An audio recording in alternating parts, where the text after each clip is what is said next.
The world moves through text messaging, as we all know it is the new way of communication. You just enter the store of your operator service, and it's fast with just one click.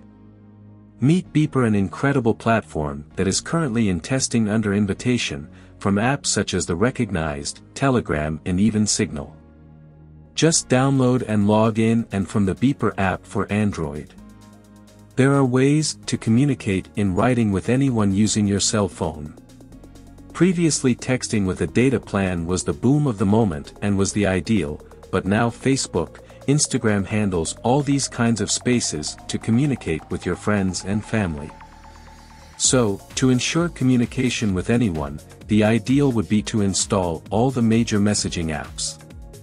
Or just one. That's what Beeper is oriented to.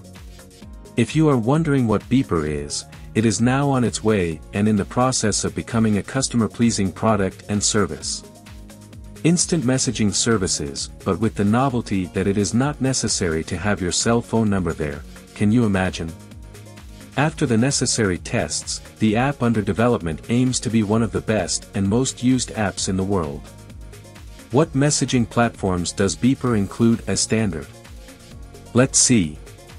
WhatsApp, Facebook Messenger, iMessage, Android Messages, SMS, Telegram, Twitter, Slack, Google Chat, Instagram, IRC, Libera.chat, Matrix, Discord, Signal, LinkedIn, Beeper Network, Line, Skype, GroupMe, MS Teams, WeChat and Kakao will be included later.